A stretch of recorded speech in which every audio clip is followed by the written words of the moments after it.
Now, the surviving driver of Tuesday's gory accident has been speaking from his hospital bed about circumstances leading to the dastardly incident. He's amongst others discounting overtaking claims by the cause. He's discounting claims of the cause of the accident. Now, a 6-year-old girl who survived the accident is still looking for her parents, and nothing has changed at the location of this accident. The 45-year-old driver, in an interaction with the Central Regional Minister Kwame Duncan at the Cape Coast Teaching Hospital, recounted the entire incident.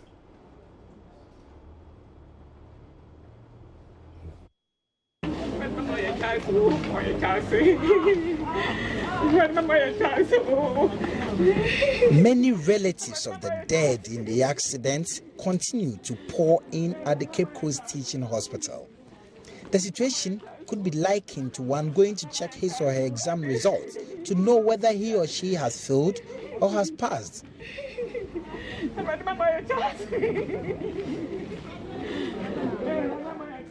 This woman here has been praying that the checks they are doing at the hospital morgue should not include his brother, their lastborn. But unfortunately, her fears were confirmed. The brother was gone.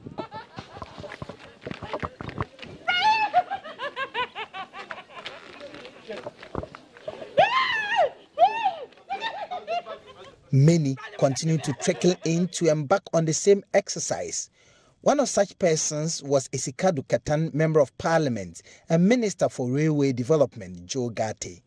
He lost his constituency financial secretary. One of the constituency officers, Makonde Haja, very good woman. She lives in Kojoko.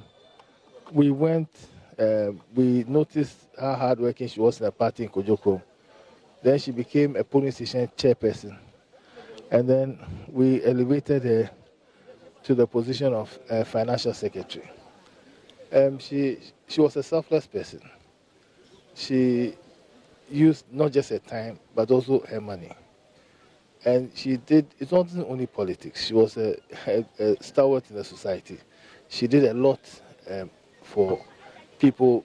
From the reports I hear yesterday, the crowds of people went to her house, the reaction. It shows that she was doing things for people that even others didn't know. The next thing I heard was that this accident happened. First, I heard she survived. Then they told me that she had passed away. She was a good person. And so today, cabinet is being held today. Usually, cabinet is held on Thursday, but today, the president brought it forward for certain reasons.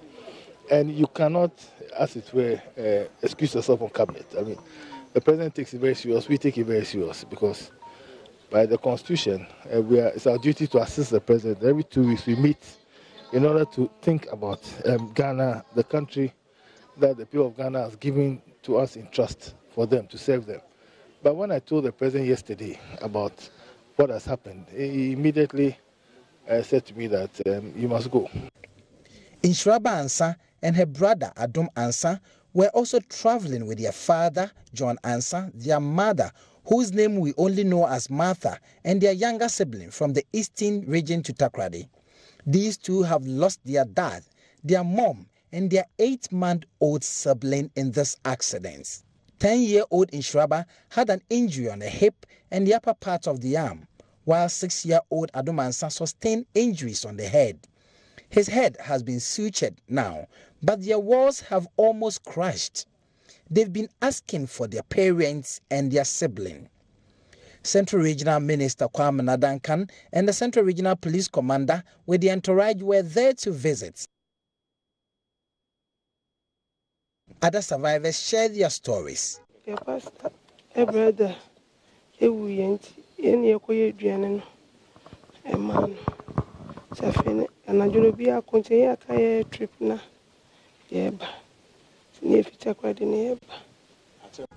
CEO of the Cape Coast Teaching Hospital, Dr. Eric Kofinjedu, has been calling for calm among family members. He says the hospital has to exhaust all processes before the bodies could be released to them. Yeah, from yesterday to today, we have been trying to manage the mass casualty that occurred on the Takoradi Cape Coast stretch.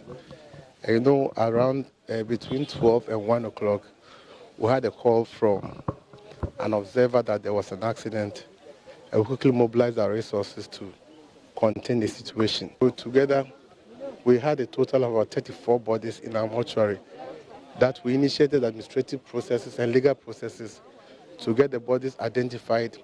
And then, they're all coroner's inquest. And the coroner will have to give us the necessary directives as to how to proceed. So from yesterday to today, we have been managing mass casualty.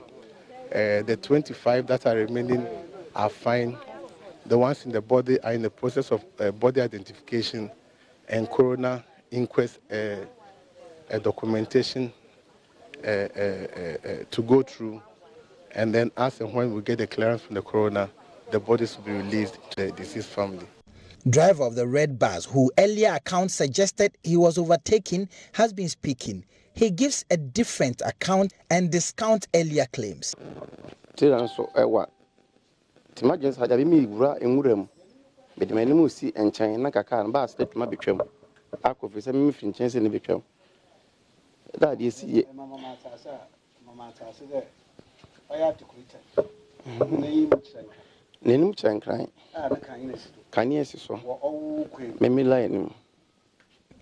It is not true that I was overtaking another car. I was even on the second gear, and that cannot be a speeding gear. What happened was that there was an articulated truck that has stopped in the middle of the road. I tried veering off, and in the process, the white bus rammed into ours. It wasn't easy. It wasn't that I was overtaking any vehicle. I had to escape through the roof of the car to safety. I got injured on my chest, my arm, and my leg and couldn't move.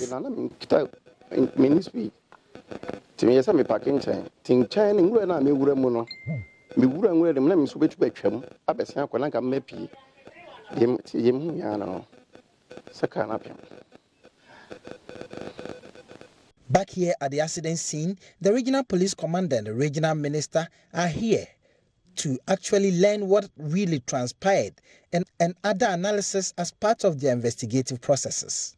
So we are back at the accident scene, the spot where exactly the accident happened. On my right, you see a long stretch of the road. On my left, you see a very sharp curve, and that is where we are told that the overtaking was done, the unsuccessful overtaking was done. But there are two narratives now. Apart from the unsuccessful overtaking, the driver who survived, the driver that was doing the overtaking, has been relating to the police that another articulated truck ran over them. But the regional police command indicated, or it's indicating that they are going to keep that in the investigation as well. So look at the wreckage that is left. The vehicles or the metals that we sit in that we call vehicles, look at the end, how it looks like now. It's reduced to rubble. Yesterday, these things were flattened, nothing. So you see the tires, how the tires have been reduced to. Look at what covers us when we sit in the car. Everything has been reduced to rubble. It's a very, very sorry sight, a gory incident that really happened here. The regional police commander, COP Paul Awini, has been addressing the media, indicating, narrating what happened to the regional minister. The regional minister is calling for stiffer punishment for drivers that drive recklessly on our road. My name is Richard Kwejonya for JoyNews.